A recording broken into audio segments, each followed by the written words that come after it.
हरे कृष्णा। ओम नमः शिवाय। प्रिय भक्तों, होली का पर्व फाल्गुन मास की पूर्णिमा तिथि के दिन मनाया जाता है और रंगोत्सव अगले दिन चैत्र कृष्ण प्रतिपदा तिथि के दिन मनाया जाता है।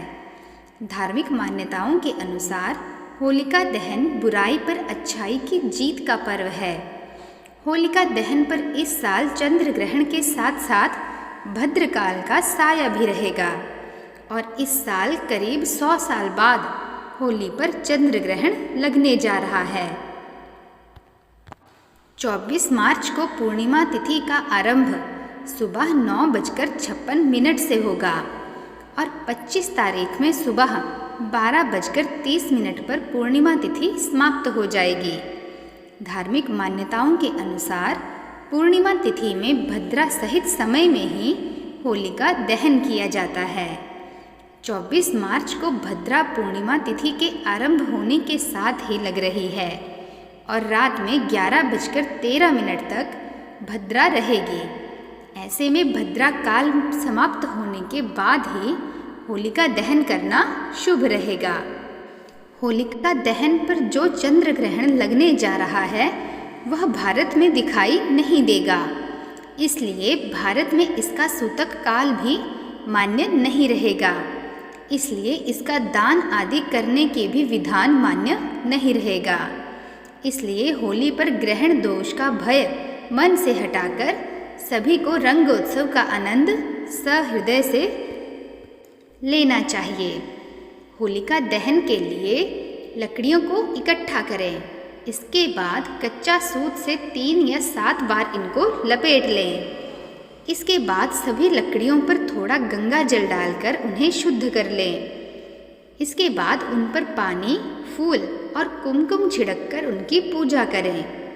पूजा के लिए माला, रोली, अक्षत, साबुत हल्दी, गुलाल, नारियल, बताशे और गुड़ आदि का प्रयोग करें। इसके बाद होलिका की पूजा करें। होलिका दहन की अत्यंत प्रसिद्ध और पौराणिक कथा अनुसार महर्षि कश्यप की पत्नी दक्ष पुत्री दिति के गर्भ से 2 महान पराक्रमी बालकों का जन्म हुआ, जिनमें बड़े पुत्र का नाम हिरण्यकश्यप और छोटे पुत्र का नाम हिरण्याक्ष था। दोनों ही महाबलिशाली, महापराक्रमी और आत्मबल से परिपूर्ण थे। दोनों भाइयों ने युद्ध में देवताओं को पराजित करके स्वर्ग पर अधिकार कर लिया था।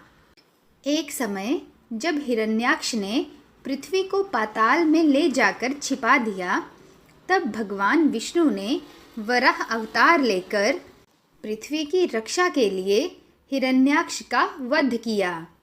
इस घटना से दुखी होकर हिरण्यकश्यप महिंद्राचल पर्वत पर चला गया। वो भगवान विष्णु से अपने भाई की मृत्यु का बदला लेने के लिए ब्रह्मा जी की तपस्या करने लगा। तभी इंद्र आदि देवताओं ने हिरण्यकश्यप के राज्य पर हमला कर दिया और वहाँ के लोगों को राज्य विहीन कर दिया। दैत्यगण इस युद्ध में पराजित हुए और पाताल लोक को भाग गए और देवराज इंद्र ने हिरण्यकश्यप के राज्य में प्रवेश करके उसकी गर्भवती पत्नी कयाधु को बंदी बना लिया, ताकि भविष्य में कोई और दैत्य जन्म ना ले सके।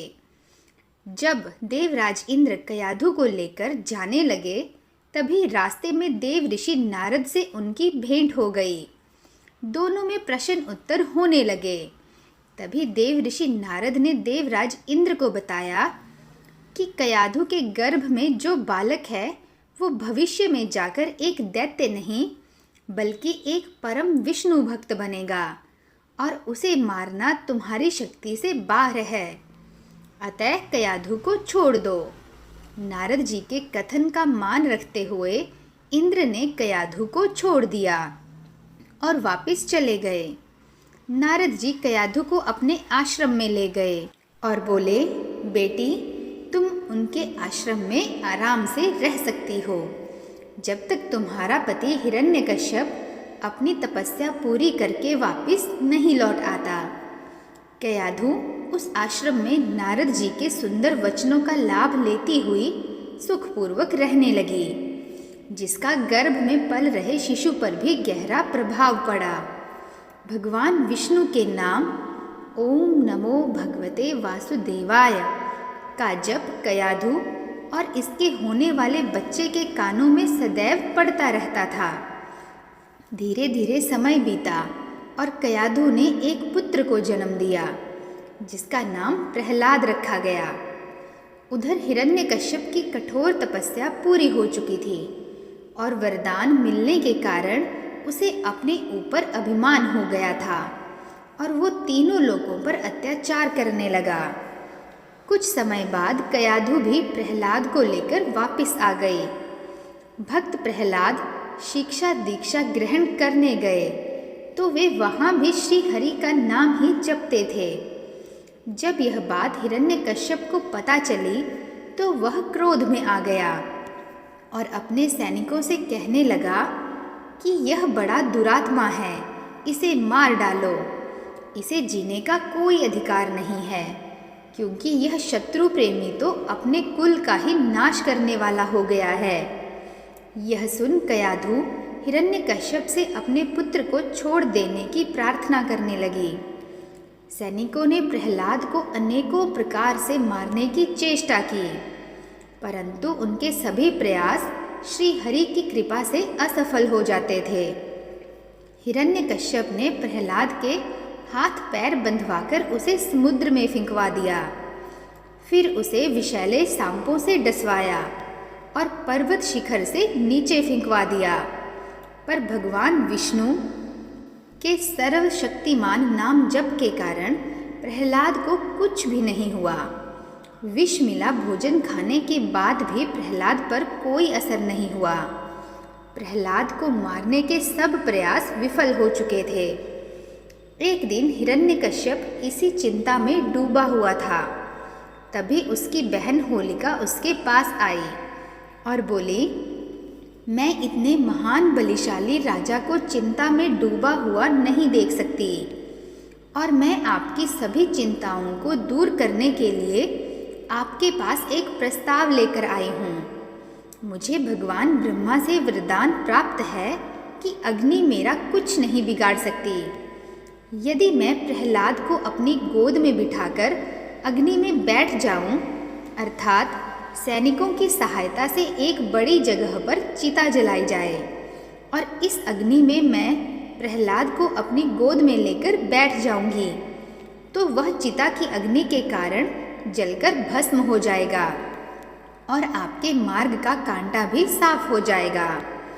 हिरण्यकश्यप ने होलिका का कहना मानकर सैनिकों को बुलवाया और प्रहलाद के लिए एक बड़ी चिता बनाने का आदेश दिया। कुछ ही समय में लकड़ियां और घास फूस इकट्ठा कर एक बड़ी चिता तैयार कर दी गई और उसके बीच होलिका प्रहलाद को अपनी गोद में लेकर बैठ गई।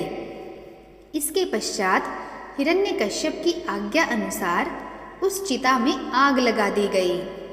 आग लगने के बाद भी प्रहलाद विष्णु भगवान के नाम का जप करने लगा। जैसे जैसे आग बढ़ने लगी तो होलिका को उसकी तपन अनुभव होने लगी। यह देख होलिका आश्चर्यचकित रह गई। धीरे धीरे अग्नि उन तक पहुंच गई और होलिका का शरीर अग्नि से जलने लगा था। तो वहीं प्रहलाद निश्चिंत होकर बैठा था और नाम जप कर रहा था। होलिका को यह देखकर बड़ा क्रोध आया और वो चीख चीख कर भगवान ब्रह्मा के दिए वरदान को झूठा बताने लगी। होलिका की बातों को सुनकर भगवान ब्रह्मा जी प्रकट हुए और बोले कि शायद तुम भूल रही हो कि वरदान देते समय मैंने तुमसे कहा था कि यह तभी प्रभावी होगा जब तुम इसका उपयोग स्वयं की रक्षा के लिए या दूसरों की भलाई के लिए उपयोग करोगी। पर तुम्हारे हाथों से इस वरदान का दुरुपयोग हुआ है और तुमने इस वरदान के द्वारा एक निर्दोष बालक को मारने का प्रयास किया है, इसलिए तुम्हें अपनी करनी का फल प्राप्त हुआ है। यह कहकर भगवान ब्रह्मा अंतर ध्यान हो गए। वह अग्नि बहुत विशाल थी और होलिका चाहकर भी उस अग्नि से बाहर नहीं निकल सकती थी। प्रहलाद की रक्षा तो स्वयं नारायण कर रहे थे, तो इसलिए उसे कुछ नहीं हुआ। बाहर खड़े सैनिक और हिरण्यकश्यप भी होलिका की चीख पुकार सुनकर भी उसे नहीं बचा सकते थे। देखते ही देखते होलिका का सारा शरीर उसी अग्नि में जलकर भस्म हो गया, जबकि भक्त प्रहलाद सकुशल बाहर आ गया। तभी से उस दिन को होलिका दहन के दिन के रूप में मनाया जाता है और अगले दिन रंगों की होली होती है। तो प्रिय भक्तों, आप सब भी प्रेम से बोलिए ओम नमो भगवते वासुदेवाय। आशा करती हूँ कि मेरे द्वारा सुनाई गई यह कथा आपको अत्यंत पसंद आई होगी। यदि आपको यह कथा पसंद आई हो तो चैनल को लाइक, शेयर तथा सब्सक्राइब अवश्य कीजिएगा। मिलते हैं नेक्स्ट वीडियो में। तब तक के लिए जय श्री कृष्णा। नमस्कार।